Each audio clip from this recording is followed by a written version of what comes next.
Welcome to English with Zenko Master. Get ready to learn something new today. The moment I saw the paper, I knew. I didn't need to open it. I didn't need to read the score. I held it in my hand and felt my chest tighten. My fingers shook as I pulled the result out of the envelope. I had failed. I stood still in the hallway of the exam center.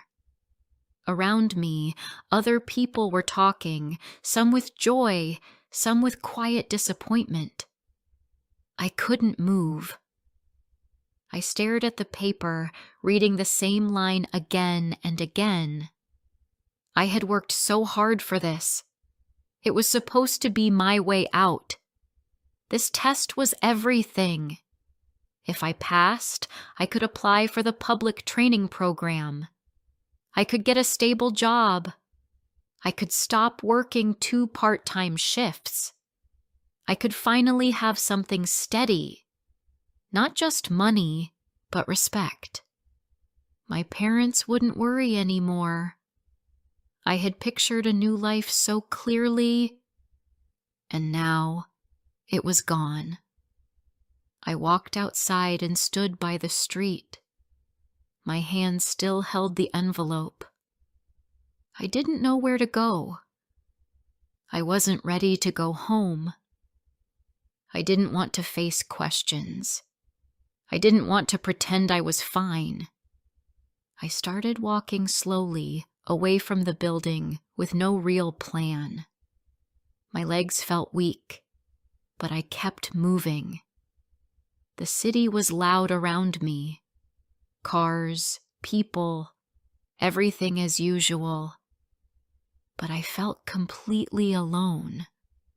My eyes burned, but no tears came. I had cried so many times during the study months, but not now. This moment felt too heavy for tears. It felt like something inside me had quietly broken. I found a small park and sat on a bench. There were children playing, a man reading, someone walking a dog. I watched them without really seeing. I thought about all the hours I had spent preparing, waking up early before work, staying up late at night. I had studied on buses, in break rooms, even while eating. I gave everything I had, and still, I had failed. I thought about the day I told my parents I was registering for the exam. My mother was proud, my father hopeful. They didn't say it, but I knew they wanted me to succeed. We were not poor, but we were not comfortable either. This test could have changed everything. I also thought about my job at the supermarket. I worked in the stockroom and sometimes at the cash register. The work was fine, but it was not what I wanted forever. I had dreamed of something different, something that made me feel like I was building a life, not just passing time. The test was my chance. And now, I had lost it. When the sun started to go down, I walked home. My body felt heavy with every step. I reached the front door and stood there for a moment, trying to find strength. My mother was in the kitchen. She looked up and smiled, but her face changed when she saw mine. She asked if I had eaten. I said yes, even though I hadn't. I went to my room and closed the door. I put the envelope on the table, face down, and lay on the bed. The ceiling looked back at me. I stayed like that for a long time. That night, I didn't sleep. I kept hearing the words in my head. You failed. Again and again, like a slow echo. I thought about the exam questions. I remembered the parts where my mind went blank. The room had felt too cold. The lights too bright. I had tried to focus, but I couldn't think clearly. Time passed too fast, and my hands couldn't keep up. I woke up the next morning with sore eyes. I went to work, but I was quiet. My coworkers noticed, but no one said anything. I kept my head down and did my tasks. I helped customers, folded stock, and moved boxes. But my heart wasn't in it. During my lunch break, I sat alone in the staff room. I scrolled through my phone, but everything annoyed me. People were talking about exams, jobs, success. I put my phone away and sat in silence. I felt tired in a way that rest couldn't fix. The days passed like that. Work, silence, sleep, repeat. I didn't go out with friends. I didn't call anyone. I told people I needed time and they gave it. But inside, I was stuck. I felt like I was standing at the edge of a road with no map. I didn't know what to do next. One afternoon, a customer at work dropped a basket. I bent down to help her and she smiled. She said thank you and asked if I was studying. I wanted to say yes, but the words caught in my throat. I nodded politely. That small lie stayed with me all evening. At home, my father asked how I was feeling. I said I was fine. He didn't push. My parents were giving me space, but I knew they were watching. They didn't want to say the wrong thing.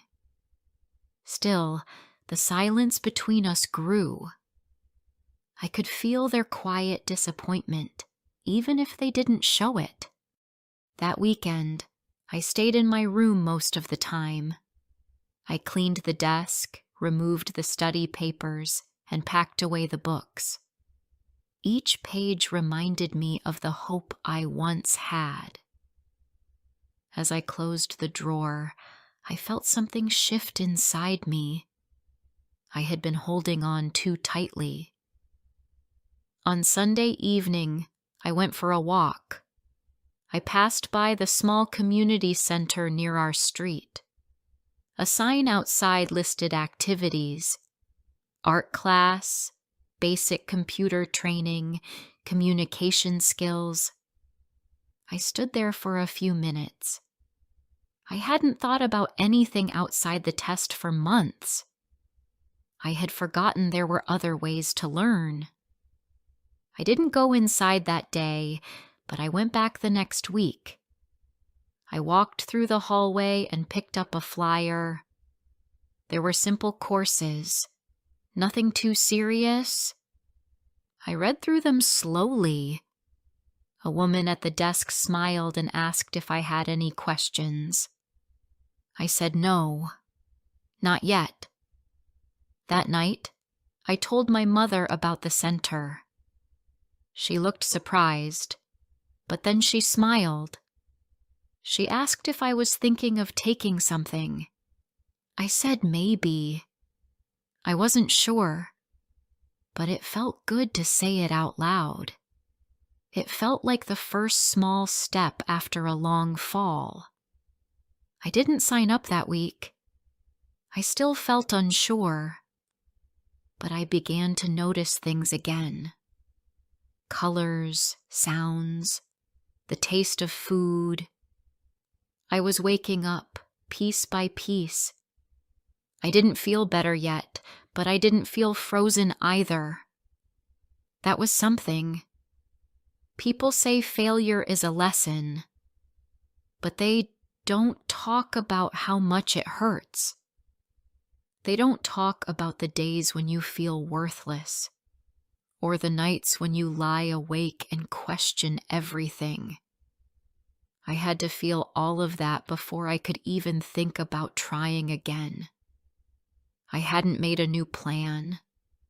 I didn't know if I would take the test again. I still felt afraid, but I was starting to believe that one result didn't have to define me. Maybe the path I imagined was gone, but that didn't mean there were no other paths. Maybe I could still move forward, even if it looked different than I had hoped. Before I share the rest of my story, I need to know, where are you listening from? Knowing someone hears me, understands me, gives me strength. The week after I visited the community center, I went back again. This time, I stayed longer.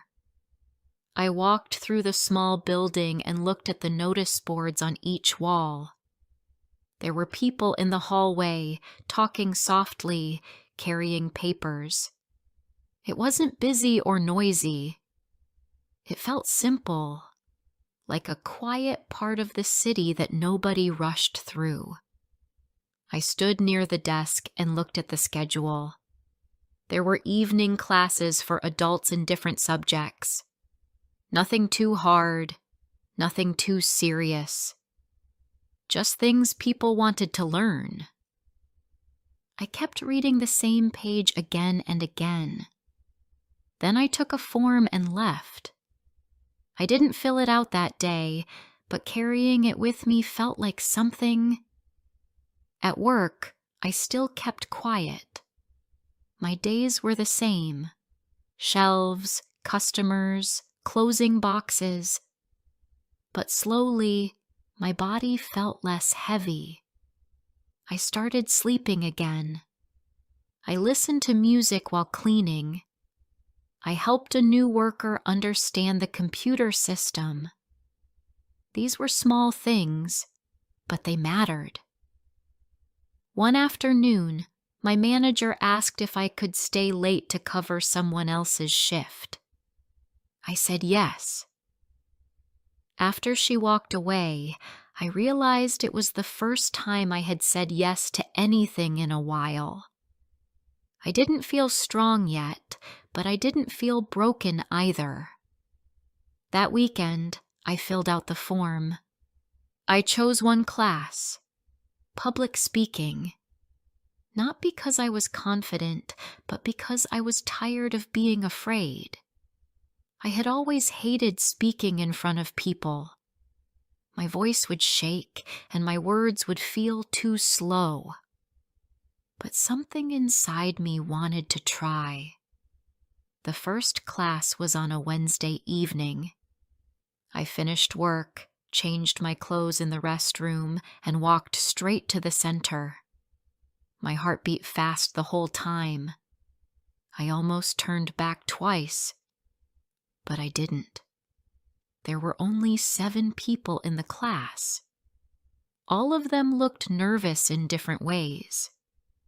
The teacher was a middle-aged woman with kind eyes and a calm voice. She welcomed us and talked about what we would do over the next 4 weeks. I didn't speak much that day, but I stayed the full hour. I walked home quietly after the class.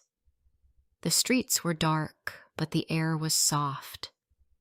For the first time in weeks, I felt a kind of peace. I had done something small, something just for me. I hadn't fixed everything, but I had taken a step. In the following weeks, I continued going. Every Wednesday evening, I would leave work, wash my hands, change into clean clothes, and walk to the center. We practiced simple exercises, introducing ourselves, telling short stories, describing objects. Sometimes I felt stupid, but I kept going. The other people in the class were kind. No one laughed or judged. We all made mistakes, forgot words, or said things that didn't make sense. But each week, we got better. I started speaking louder. I started smiling again. Outside the classroom, I didn't tell many people. I didn't post about it online. I didn't tell my coworkers or most of my friends. It wasn't a secret, but it was private. It was mine. It felt like a part of me that was healing quietly, without needing to prove anything. My mother asked where I went on Wednesday nights. I said I had joined a class. She didn't ask more. She just nodded and reminded me to carry a jacket because the nights were still cold. I knew she was proud, even if she didn't say it. On the third week, we had to give a short talk about a personal experience. My hands were cold when I stood up. My knees felt weak. But I spoke. I talked about the time I started a job and didn't know how to do anything right. I told them how I made mistakes and almost quit, but stayed and learned. When I finished, the room was silent for a second. Then the teacher smiled and nodded. I sat down slowly, my chest still tight, but my face warm. I had done it. I had spoken in front of people, and nothing bad had happened. After class, I walked home and remembered the exam. It didn't hurt as much now. The memory was still there, but it didn't control everything. I had failed something important, but I hadn't failed at life. That was a new feeling. The next week was the final session. We had to give a 2-minute talk. I wrote mine carefully. I practiced it 3 times the night before. When it was my turn, I stood up and looked around the room. My hands didn't shake this time. I talked about learning to try again. I didn't mention the exam, but I talked about fear, disappointment, and the slow path back. I said sometimes we fall and the ground feels hard. But after a while, we stand again. Not taller, maybe, but stronger. When I finished, the teacher clapped softly. The others did too. After the class ended, one of the women came to me and said she liked my words. She said she had felt something similar once. I smiled and thanked her. That short talk was only 2 minutes, but it had taken everything in me to give. I walked home with the certificate in my bag. It was small, just paper. It didn't promise a job or a future, but it meant something to me. It meant I could begin again, in small ways. It meant I could still grow. At work the next day, I found myself moving more freely. I spoke more to customers. I asked my manager about helping train the new staff. I smiled when she said yes. These small actions didn't change my job, but they changed how I felt inside. On the weekend, I went back to the community center. I looked at the next set of classes. There was a short writing course and a basic computer workshop. I wasn't sure which one to choose.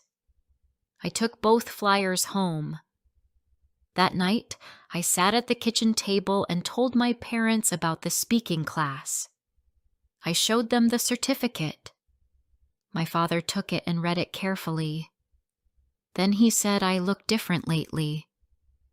Calmer. My mother agreed. She asked if I wanted tea. I said yes. We sat together for a while, not saying much, just enjoying the quiet.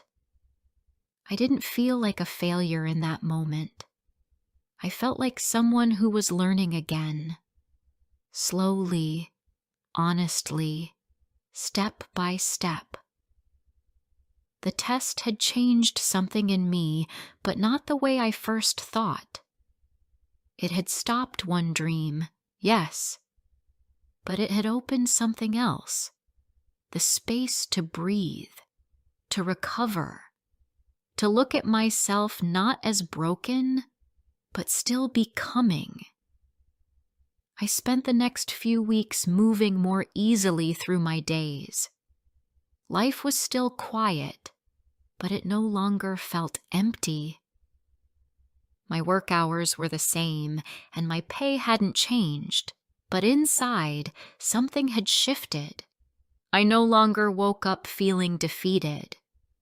I started each day with a little more strength. The public speaking class had done more than I expected. It had reminded me that I was capable of learning, even if the path wasn't the one I planned. I hadn't thought I would enjoy it. I only joined because I needed to do something different. But standing in front of others, speaking honestly, gave me a kind of freedom I hadn't felt in a long time. One evening, I passed the testing center again. It was late and the building was closed. The lights inside were off and the windows reflected the sky. I stopped for a moment. I looked at the door and remembered how I had walked out of it weeks ago, holding my result in shaking hands. That memory didn't hurt as sharply anymore. It still lived inside me, but it had changed shape. I had learned something important. Not all failure means the end. Sometimes it's a pause or a redirection. I had spent so much time thinking I had lost everything. But in truth, I had lost only one version of the future. There were still others waiting, even if they looked different than I imagined. At the community center, I signed up for the writing course. It was a simple 6-week program focused on telling personal stories. I wasn't sure if I belonged there, but I joined anyway. The classroom had long tables, soft lighting, and a calm atmosphere. It didn't feel like school. It felt like a space for people to figure things out. The first class was slow. The teacher spoke gently. She encouraged us to start with memories. Nothing big, just small moments that stayed with us. I wrote about a childhood trip to the beach with my family. I remembered the sound of waves, the feeling of sand, the taste of cold lemonade.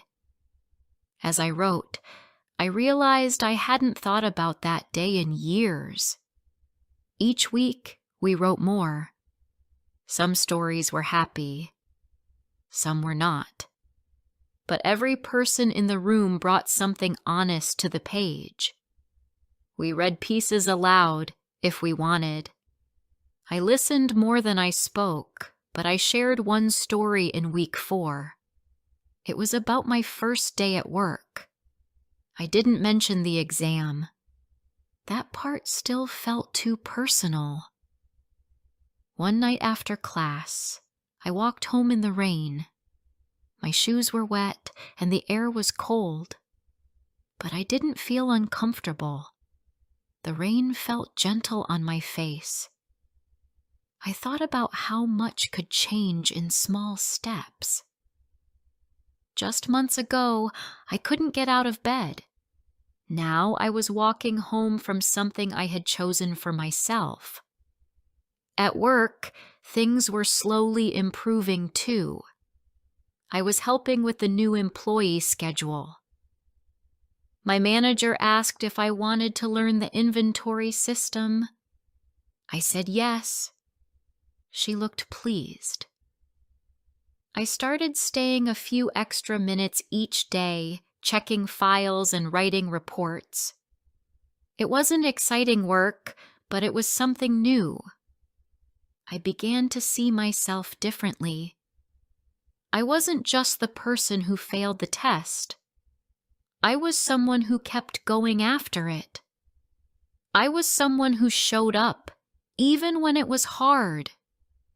That mattered. I started making plans again, but this time I didn't tie them to a single outcome. I left room for change. My parents noticed the difference. My mother asked more questions at dinner. My father suggested I look into online courses. I thanked them, but I didn't rush. I had learned not to chase everything at once.